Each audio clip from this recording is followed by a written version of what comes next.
오늘은 임방의 소설 인규 옥소선 절정 부분 아주 짧아요. 짧게. 클라이막스는 원래 짧은 거야. 인생에서 가장 절정인 부분은 짧잖아요. 똑같아요. 도련과 만난 자란이 야반도주를 꾀하고자 하는 장면이 되겠습니다.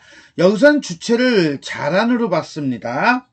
참고로 알아두도록 하세요. 이 작품은 한간에 떠돌던 이야기를 각색하여 한문으로 기록한 한문 소설입니다.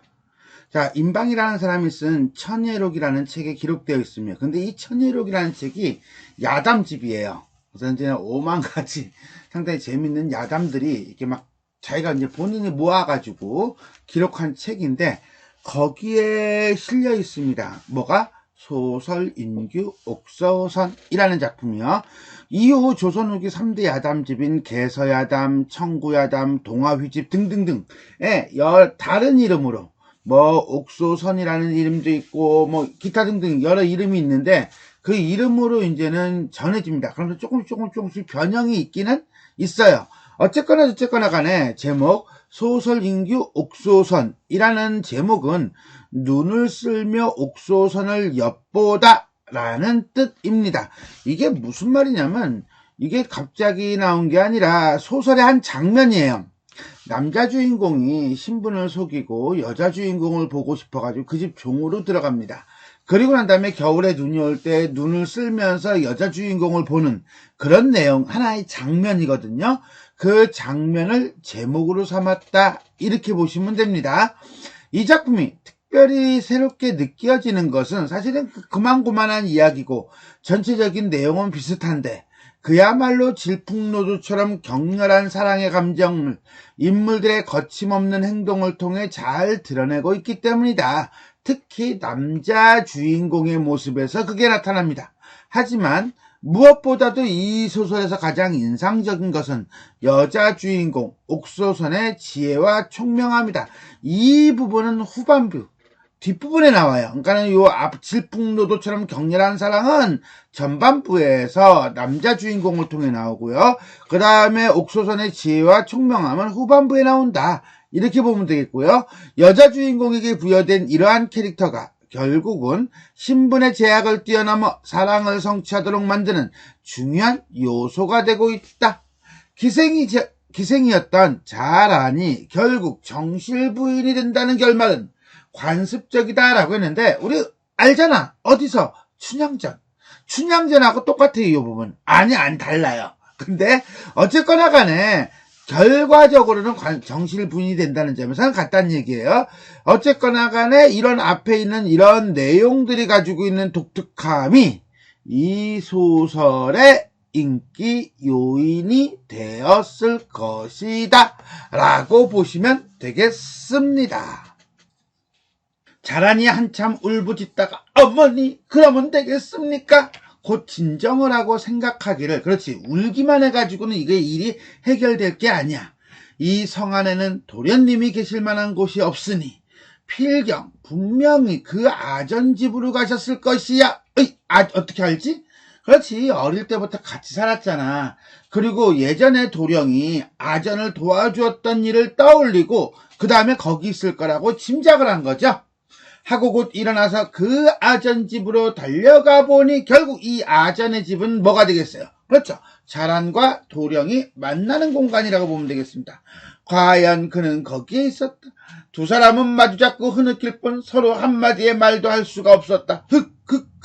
그러다가 자란이 자기의 집으로 돌아가자고 하여 술과 안주를 푸짐하게 차려 내왔다. 자, 자란이 이제 환대.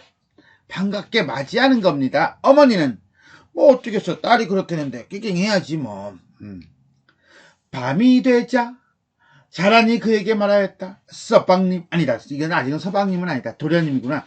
도련님 내일이면 다시 서로 만나기가 어려울 터이니 이를 장차 어찌합니까? 하더니 두 사람은 몰래 의논하여 달아날 계획을 세웠다.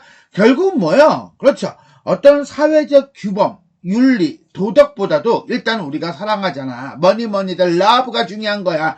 라고 하는 개인적인 욕망을 중시하는 태도를 보이고 있다라고 볼 수 있겠습니다. 자란이 그녀의 옷장에서 무명옷은 다 버리고 비단수를 놓은 옷까지. 왜? 이게 뭐가? 이게 뭐 입기에 편해? 아니죠. 돈이 된다는 거죠. 돈이 될 만한 것들을 다 모으는 거예요. 또 약간의 가벼운 폐물, 금, 은, 보석, 기타 등등 보자기 2개로 몽땅 쌌다. 왜? 이건 도령과 생활할 때 돈이 필요할 거야. 그러니까 미리미리 준비하는 거죠. 여기서 우리는 자란의 주도적이고 철저한 성격을 볼 수가 있겠습니다. 밤이 깊어 그녀의 어머니가 깊이 잠든 틈을 타 두 사람은 짐을 꾸려 몰래 달아났다. 이걸 우리는 뭐라고 합니까? 그렇죠. 야반도주라고 하죠. 야방도주가 아니고 야반이야. 야반이니까 뭐야? 밤의 절반. 그러니까 한밤중이죠. 한밤중에 튀는 걸 얘기합니다.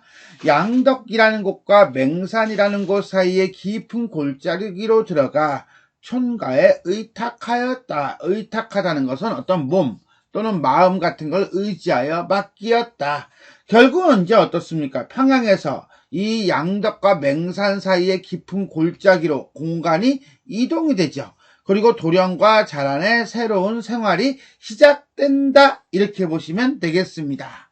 자, 여기까지 함께 야반도주를 하는 자란과 도령이 되겠습니다. 자, 요 절정 부분에서는 자란에다가 포커스를 맞출게요. 자란을 주체적인 자라고 표현을 했는데, 사실 고전소설에서 여성 주인공이 능동적이고 주도적인 모습을 보여주는 작품은 꽤 많이 있습니다.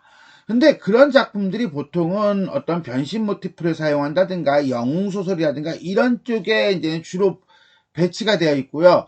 남자와 여자의 사랑을 다루고 있는 이런 염정소설, 소위 연애소설에서 여성 주인공이 어떤 능동적이고 주도적인 모습을 갖는 그런 경우는 사실 많지는 않습니다. 그럼에도 불구하고 이 소설 인규 옥소선이라고 하는 이 작품에서의 옥소선, 즉 자라는 어떤 다른 모습을 보여줍니다.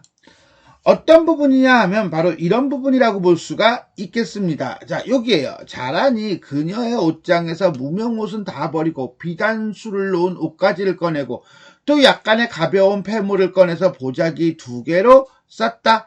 그리고 어머니가 잠든 틈을 타서 몰래 달아났다. 이런 거예요.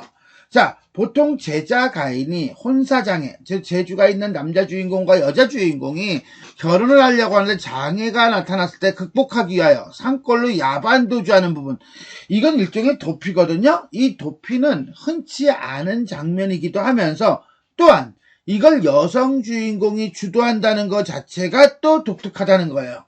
이렇게 자기중심적 욕망 추구에 기인한 이러한 결정들이 이 작품을 급진적이고 선구적인 모습을 가진 작품으로 판단하게끔 하는 요소가 되곤 합니다.